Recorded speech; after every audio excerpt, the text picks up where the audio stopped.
We've got David in Texas, pronouns are he, him, who says, God is real. There's plenty of evidence.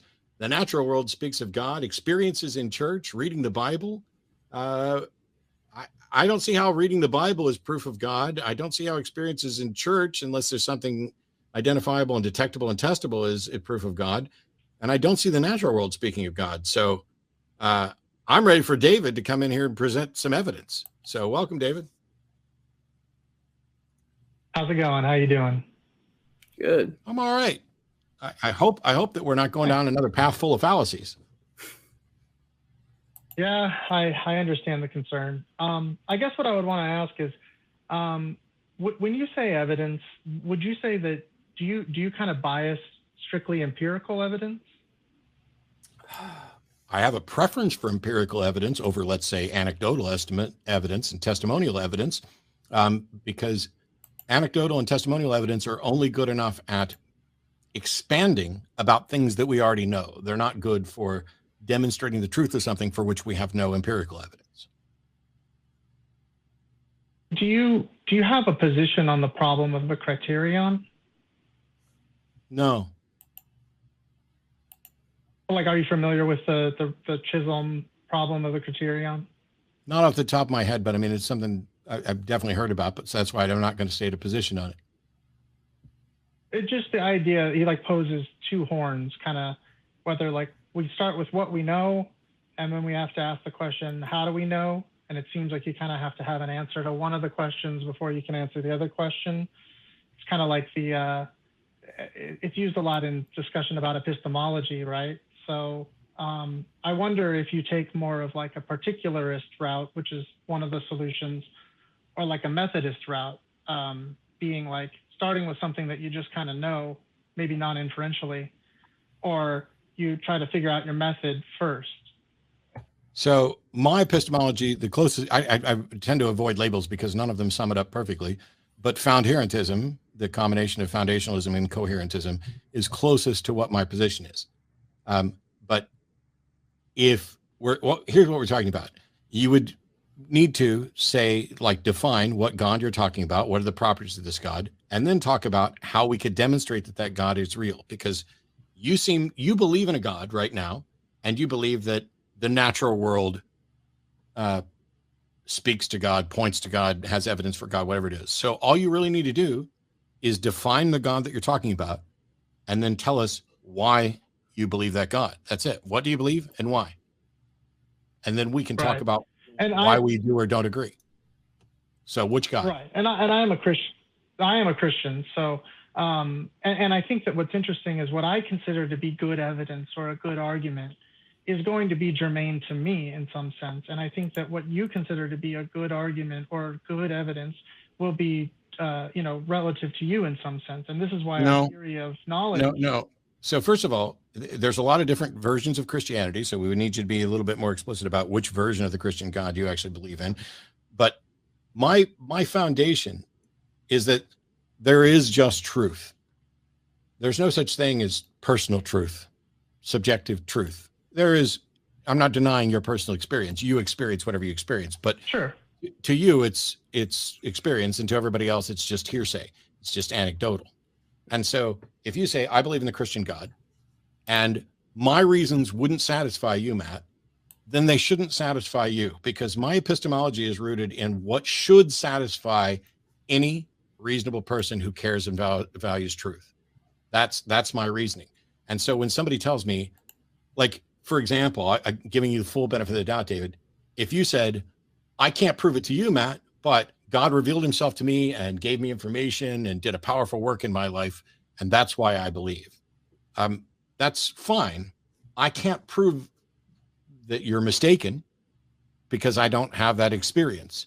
But what I can say is that every time somebody's come up with an example like that, where some subjective experience has convinced them as a God, every single time I'm able to identify a fallacious line of reasoning there, or at a minimum, it isn't enough to warrant belief for anybody.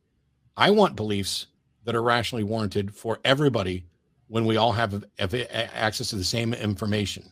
Because if you're going to argue that you believe due to information that I don't have access to, that doesn't do me any good, right? So what information do we all have access to that you think warrants believing in a God?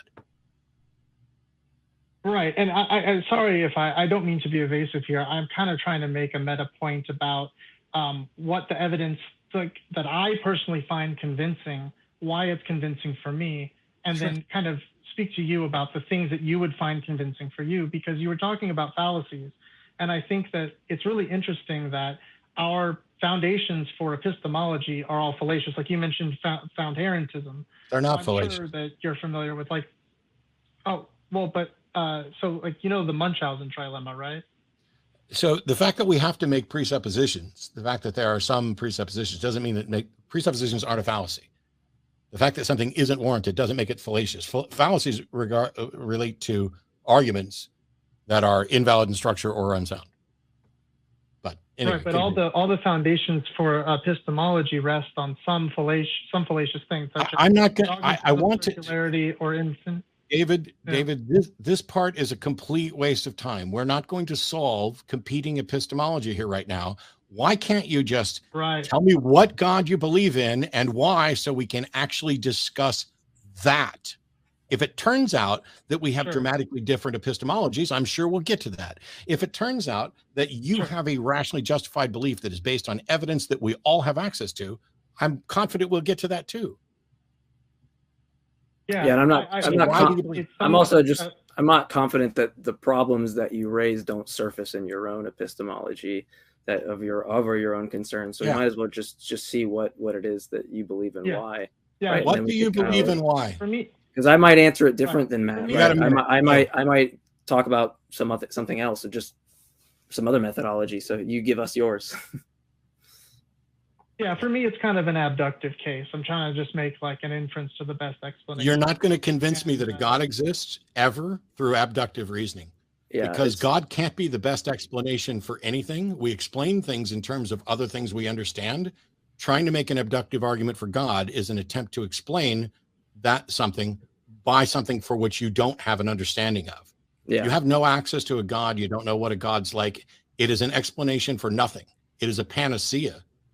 In fact, if you take an abductive method, it's the thing that you're trying to prove lies outside the scope you're using, because the scope that you're using in an abductive method is what is most likely probable, right? And you're invoking something we have no evidence for. So by default, it's not more likely probable. You're saying, like, if we put it in a syllogism or something, you'd be like, well, I wouldn't go into a syllogism, but if we just went like analytically what it means for an abductive method being most probable or most likely, and you invoke something like analytically is not most probable, or at least doesn't have any inductive evidence or any evidence that we could look at right now, then just by default, the scope you're using with the ontology you're trying to prove lies outside that scope. I mean, you would have to recognize that, right?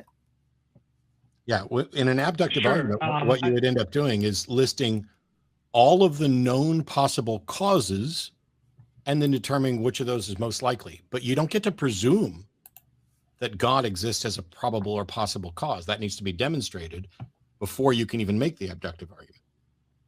Yeah, because it's like treating the abductive argument deductively. And I'm just saying you would be treating the abductive argument like deductively, like you've exhausted everything, therefore you could make some type of like deductive conclusion or something, and that seems to be fallacious, right?